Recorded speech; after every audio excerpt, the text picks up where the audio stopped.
എന്തൊക്കെയായാലും ആ പെൺകൊച്ചിനെ നീ ചീത്ത വിളിച്ചത് ഒട്ടും ശരിയായില്ല. ഞാൻ പിന്നെ എന്ത് ചെയ്യണമായിരുന്നു? ചെവിക്കുറ്റി നോക്കി രണ്ട് പറ്റിക്കണം, അല്ല പിന്നെ. ഇനിയിപ്പോ അത് തന്നെ ചെയ്യാൻ പോണ്. ഒരു 200 രൂപ ഞെട്. അതിനെന്താ കാശ്? പെട്രോൾ അടിക്കാൻ. രാവിലെ 2 ലിറ്റർ അടിച്ചതല്ലേ, പിന്നെന്തിനാ വീണ്ടും അടിക്കുന്നത്? രാവിലെ ഒരു കുറ്റി പൊട്ട് വിഴുങ്ങിയതല്ലേ, പിന്നെ എന്തിനാ ഇപ്പൊ വീണ്ടും വെട്ടി വിഴുങ്ങിയത്? കിട്ടിയ ശമ്പളം മുഴുവൻ ചെലവായി പോയാ? ചെലവായില്ലല്ല, ഇയാടെ വായി തന്നെയാ പോയത്.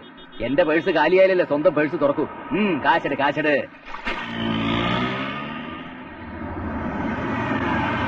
Hello sir. എന്താണോ ഒരു കാർ കിട്ടിയപ്പോ രണ്ടാളോ ഓഫീസിലെ പണിയൊക്കെ വേണ്ടെന്ന് വെച്ചോ? ഇല്ല സാർ, 2 ദിവസം ഞാൻ ജോയിൻ ചെയ്യും. അതെങ്ങനെ? ഇന്നത്തോടെ ലീവ് തന്നില്ലേ? സാറൊന്ന് ഒപ്പിട്ട സാങ്ഷൻ ആവാത്ത ലീവ് ഉണ്ടോ? ഒന്നും പറ്റില്ല, ഇപ്പൊ തന്നെ ഒരുപാട് വർക്ക് പെൻഡിങ്ങില്ല. അങ്ങനെ പറയരുത് സാർ. സാറ് ദിവസവും ഈ കൈ കൊണ്ട് 100 കണക്കിന് സൈൻ ചെയ്യുന്നല്ലേ, അതിലും കൂടി ഒരു സൈൻ ചെയ്താൽ. ഈ കൈ കൊണ്ട് എവിടെയൊക്കെ സൈൻ ചെയ്യണം, എവിടെയൊക്കെ സൈൻ ചെയ്യണ്ടെന്ന് ഞാൻ തീരുമാനിക്കും. സൈൻ ചെയ്യാതെ ജോയിൻ ചെയ്യാൻ നോക്ക്. എനിക്ക് കാറ് കിട്ടിയതിന്റെ അസൂയക്ക് ഓണമുണ്ടല്ലേ, ഒരു ഉണക്ക സ്കൂട്ടറും തള്ളിക്കൊണ്ട്.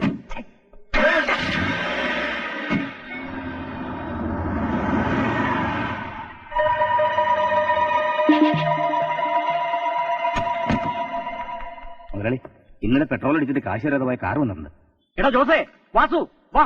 ഇട്ട് തിരുമാതെ ഇങ്ങോട്ട് എടുക്കടോ. എവനാണോ? അതെ, ഇതേ നമ്പർ. എന്താ പ്രശ്നം പറയാമടാ. നീയൊക്കെ അല്ലേ ഇന്നലെ ഇവിടെ ഒന്ന് ഫുൾ ടാങ്ക് പെട്രോൾ അടിച്ചത്? അയ്യോ ചേട്ടന്മാർക്ക് തെറ്റി. ജീവിതത്തിൽ ഇന്നേ വരെ ഞങ്ങൾ ഫുൾ ടാങ്ക് അടിച്ചിട്ടില്ല. കാശ് തരാതെ രക്ഷപ്പെടാന്ന് വെച്ചാ പട്ടികളെ.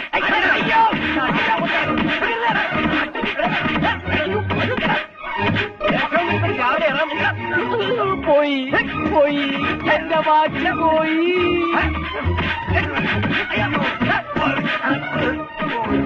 എന്റെ പേഴ്സ് പോയി. എന്റെ പേഴ്സ്.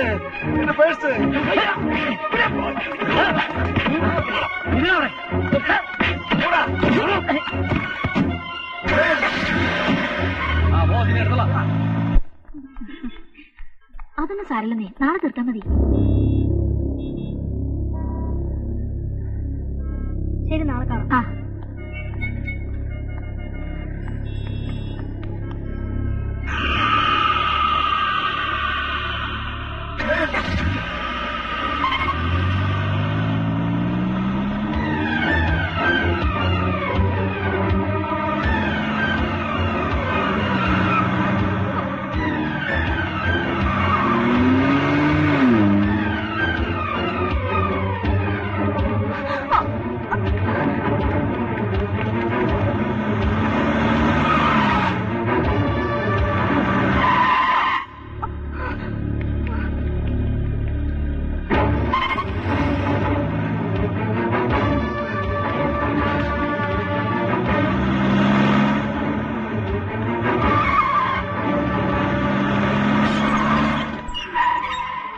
എന്ത് പറ്റി?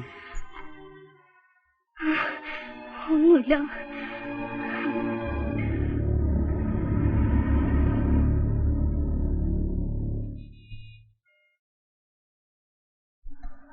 സാറേ, ഇത് മൊത്തം ഇളക്കി നോക്കിയാലേ ശരിയാവും. വർക്ക്ഷോപ്പിൽ കൊണ്ടുപോകണം. ഇപ്പൊ അതിനൊന്നും നേരമില്ല, ഒന്നുകൂടെ ഒന്ന് നോക്ക്. നടക്കില്ല സാറേ.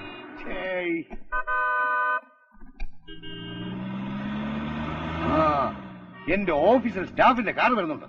നീ വർക്ക്ഷോപ്പിലേക്ക് കൊണ്ടുപോകും.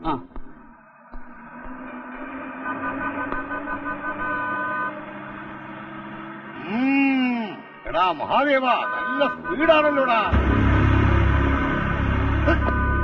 പേടിപ്പിക്കുക തന്നെ. അങ്ങനെ ഒന്നും പേടിക്കുന്നവനല്ല ഈ കോച്ചി. അയ്യോ, എന്റെ കൈ പോയേ.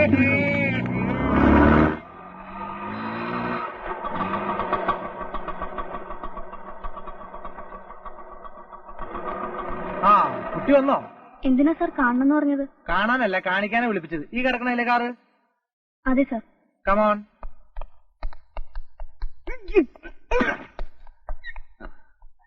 ഈ നിൽക്കുന്നല്ലേ ആള്? അതെ സാർ, ഇയാള് തന്നെ. എടി, അപ്പൊ നീയാണ് ഇതിന്റെ പിന്നിലല്ലേ? നീനെ കള്ളക്കേസ് കൊടുക്കുമല്ലേ? ഇവിടെ നിന്ന് ഇറങ്ങിക്കോട്ടെ. നിന്നെ ഞാൻ ഇടിച്ചതിന്റെ കൂമ്പളക്ക് ഞാൻ കുഞ്ഞി നിൽക്കണം. സാർ, ഞാൻ നിരപരാധിയാ. ഇത് കള്ളക്കേസാ. ഇവിടെ കള്ളിയാ. കുഞ്ഞി നിൽക്കാൻ നിന്നോട് കുനിയാനാ പറഞ്ഞത്. നീ എന്റെ മസിലിന് പണി ഉണ്ടാക്കും. മതി വിക്രമ, നിന്റെ മസിലിന് പണി ഉണ്ടാക്കണ്ട. വിക്രമ, നെല്ല് കൂത്തുന്നത് എങ്ങനെയാന്ന് കാണിച്ചു കൊടുക്കടാ. കാറ് കയറാത്തവരൊക്കെ നീ കാറിലേക്ക് കൊല്ലുവല്ലടാ. ഇക്കളിയാക്കില്ലേ സാറേ? മതി വിക്രമ, നിന്റെ കൈ കുത്തി അകത്ത് കയറിയ പിന്നെ അത് കൊലപാതക കുറ്റമാവും. നിന്നെ കാർ ഓടിക്കാൻ പഠിപ്പിച്ചേ? ഞാൻ തനിയെ പഠിച്ചതാ. അന്ന് ഓടിച്ച് കാണിക്ക്. ഇവിടെ നിന്ന് ഓടിച്ച് കാണിക്കണ. അതിന് കാറ് വേണ്ടേ? ഇത് കാറെന്ന് സങ്കല്പിച്ച് ഓടിക്കണം. ആ.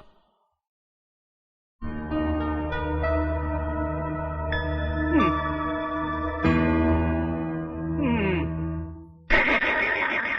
ഇരുന്ന് ചാറ്റേടാ. ഡോർ അടയ്ക്കടാ. ഓടിക്കേ. അയ്യോ നല്ല മഴ. ആണോ? വൈപ്പിടാ.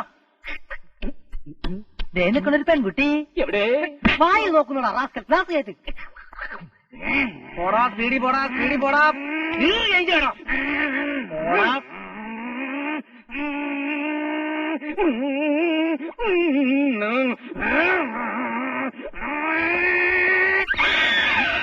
എന്താ വണ്ടി നിർത്തിയേ? ഒരു പട്ടി കുറുക്കെ ചാടി.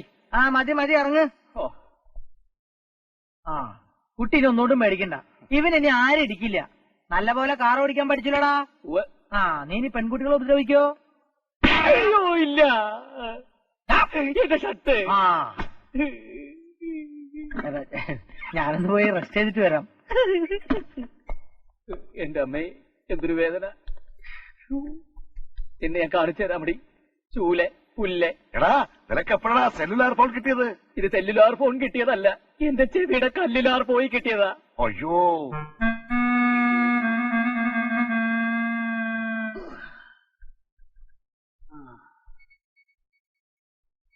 Good morning. മഹാദേവൻ വന്നാലുടൻ മാനേജറെ കാണാൻ പറഞ്ഞിട്ടുണ്ട്. ഓ ലീവിന്റെ കാര്യം പറയാനാവും. Krishna. Good morning sir. Very bad morning. KL 7007 അതല്ലേ എന്റെ വണ്ടിയുടെ നമ്പർ? അതെ സർ. നിറം ചുവപ്പാണല്ലോ. അതെ. ഉറപ്പാണല്ലോ. ഉറപ്പാണ് സർ. മറ്റൊന്നുമില്ലല്ലോ. ഇല്ല sir. Guruvayurappa. Then you are dismissed. അയ്യോ എന്തിനാണ് സാർ? ഈ കൈ കൊണ്ട് ഒരു ഒപ്പിടാൻ പറ്റൂല എന്ന് പറഞ്ഞതിന് നീ എന്റെ ഈ കൈ തന്നെ ഇടിച്ചൊടിച്ചല്ലോടാ സാമദ്രോഹി. സാർ എന്താ ഈ പറയുന്നത്? മിണ്ടിപ്പോകരുത്. എന്നോട് പ്രതികാരം കാട്ടിയതാണ്. തന്നെ പിടിച്ച് പോലീസിനെ ഏൽപ്പിക്കേണ്ടതാ. Get out. സാർ സത്യമായിട്ട് ഞാൻ ഒന്നും അറിഞ്ഞിട്ടേ ഇല്ല. സാറിന് തെറ്റിയതാവും. തന്നോട് പോകാനാ പറഞ്ഞത്. സാർ ഈ ജോലി പോയി കഴിഞ്ഞാൽ എനിക്ക് ജീവിക്കാൻ മറ്റൊരു മാർഗമില്ല സാർ. ഒരു കാർ കൈവശം ഉണ്ടല്ലോ.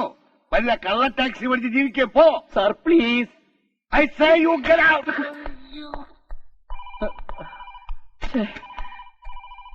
എന്താ എന്ത് പറ്റി? മുഖത്തൊരു വാട്ടം. എന്നെ പിരിച്ചു വിട്ടു കുമാരേട്ട. അതെന്തിനാ? അദ്ദേഹത്തിന്റെ മേത്ത് കാറ് തട്ടിയതിന്. അതെപ്പോഴാ നീ തട്ടിയത്? ഞാൻ തട്ടിയിട്ടില്ല. പിന്നെ ആ, അത് കൊള്ളാമല്ലോ. തട്ടിയവനെ കിട്ടിയില്ലേ കിട്ടിയവനെ തട്ടി. നീ ധൈര്യമായിട്ടിരിക്കും. ആ. ഞാൻ പോയി ചോദിക്കാം. ആ.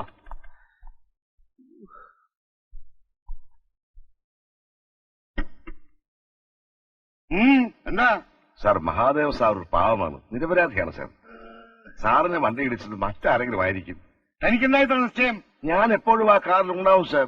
ഓ എപ്പോഴും ഉണ്ടാവൂ? എപ്പോഴും ഉണ്ടാവും. ഉറപ്പാണോ? ഉറപ്പാണ് സാർ. താനും കൂടെ ഉണ്ടാകുമോ എന്ന് സംശയത്തിലായിരുന്നു. അതുകൊണ്ടാ ഇത് പെൻഡിങ് വെച്ചത്. ഇപ്പൊ ഉറപ്പായി. പിടി. എന്താ സാർ ഇത്? തന്നെയും പിരിച്ചുവിട്ടിരിക്കുന്നു. അയ്യോ സാർ. സാർ പോടും. ഇതൊരു സസ്പെൻഷനാക്കി തന്നൂടെ സാർ? സാധ്യമല്ല. ഉറപ്പാണ് സാർ. ഉറപ്പാണ്. എന്തുവാണോ ഇത്? ഇതേ ഒന്ന് കഴുകി വെച്ചേ. എന്തായി? നീ വിഷമിക്കണ്ട. നിന്നോടൊപ്പം ഏതാപത്തിലും ഞാനും ഉണ്ടാവും. അതേടാ, അയാൾ എന്നെയും പിരിച്ചുവിട്ടു. ഇനി നമുക്ക് ഒരുമിച്ച് തേണ്ട.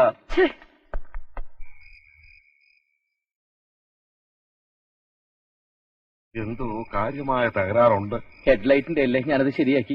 അതല്ലടാ, ഇതിന് വേറെന്തൊക്കെയോ കുഴപ്പങ്ങളുണ്ട്. കാലി കവർ കൊടുത്ത് കിട്ടിയ കാറായപ്പോഴേ എനിക്ക് സംശയം തോന്നിയതാ. നമ്മൾ ഉറങ്ങിക്കിടക്കുമ്പോ ഇത് തന്നെത്താനെ പോയി പെട്രോൾ അടിക്കുകയും ആളുകളെ ഇടിച്ചു വീഴ്ത്തുകയും ഒക്കെ ചെയ്യുന്നുണ്ട്. പണ്ട് അമേരിക്കയിൽ ഇതുപോലെ സംഭവം നടന്നിട്ടുണ്ട്. രാത്രി കാലങ്ങളിൽ ഡ്രൈവർ ഇല്ലാതെ ഒരു കാർ വന്ന് മനുഷ്യരെ ഇടിച്ച് വീഴ്ത്തുകയും കൊല്ലുകയും ചെയ്യുമായിരുന്നു. അതേക്കുറിച്ചൊരു സിനിമയും ഉണ്ടായിട്ടുണ്ട്. നീ കേട്ടിട്ടില്ലേ? The car. അതുപോലൊരു ദി കാർ ആയിരിക്കുമോ ഇത്? അങ്ങനെ വെച്ച് നോക്കുമ്പോ എന്റെ ബലമായ സംശയം ഈ കാറിൽ പ്രേതബാധയുണ്ടോന്നാ.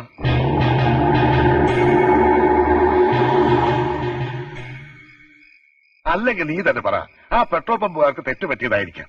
ആ പെണ്ണ് നിന്നെ കള്ളക്കേസ് കൊടുക്കാൻ ചെയ്തതായിരിക്കാം. പക്ഷെ നമ്മുടെ മാനേജറുടെ കൈ ഒടിഞ്ഞെങ്ങനെ? കുമാരേട്ടാ, ഒന്നുകൂടി നീ ഒന്ന് ആലോചിച്ച് നോക്കി. നമ്മളോട് എന്തെങ്കിലും ശത്രുതയുള്ളവരെ ഇത് പോയി ഇടിക്കുന്നുള്ളൂ. നമുക്ക് ഏതെങ്കിലും ഒരു മന്ത്രവാദിയെ കാണിച്ചാലോ? എന്ത് വിഡ്ഢിത്തായി പറയുന്നത്?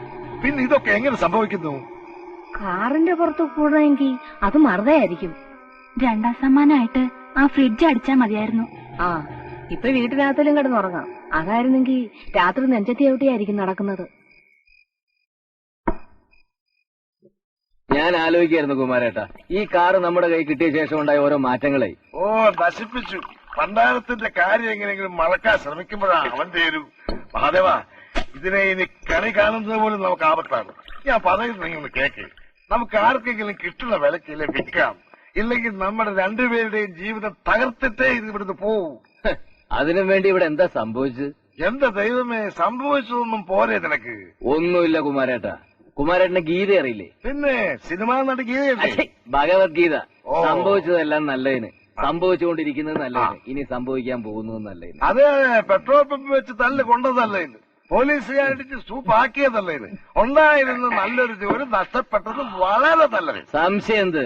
അല്ലാതെ ജീവിതകാലം മുഴുവനും വല്ലവനും വേണ്ടി ചായയും കാപ്പി ഉണ്ടായിക്കൊണ്ടിരുന്നാ മതിയോ? കുമാരേട്ടാ, എല്ലാം മാറി മറിയാൻ പോവാ. അതിന്റെ ലക്ഷണങ്ങൾ കണ്ടു തുടങ്ങി. അല്ലെങ്കിൽ ഒരു മാലാകയെ പോലെ ആ പെണ്ണിന്റെ ജീവിതത്തിലേക്ക് കടന്നു വരേണ്ട വല്ല കാര്യമുണ്ടോ കുമാരേട്ടാ? പെണ്ണോ? ഏത് പെണ്ണ്? മായ. അവളെ ഞാൻ പ്രേമിച്ചു തുടങ്ങി കുമാരേട്ടാ. നിനക്കെതിരെ കള്ളക്കേസ് കൊടുത്ത ആ പെണ്ണിനെ? ആ, കുമാരേട്ടനെ അറിയൂ, ആത്മാർത്ഥ പ്രേമത്തിന്റെ തുടക്കം എപ്പോഴും ഒരു ഉടക്കിന്നായിരിക്കും. സിനിമയിലൊക്കെ കണ്ടിട്ടില്ലേ? ആദ്യം ഒന്ന് ഉടക്കും, പിന്നെ അങ്ങോട്ട് അടുക്കും, പിന്നെ ഉടക്കും, പിന്നെ അടുക്കും. അങ്ങനെ ഉടക്കി ഉടക്കി അടുത്തടുത്ത് പിരിയാൻ വയ്യാത്ത വിധം എന്നേക്കുമായിട്ട് അങ്ങോട്ട് അടുക്കും. ഇതിനൊക്കെ കാരണക്കാരനാരാ? ആരാ? നമ്മുടെ കാറ്. വാ. എവിടെ പോവാ? ഇപ്പൊ അങ്ങോട്ട് നോക്കിയേ കുമാരേട്ടാ, അവൻ നമ്മുടെ ശത്രു അല്ല.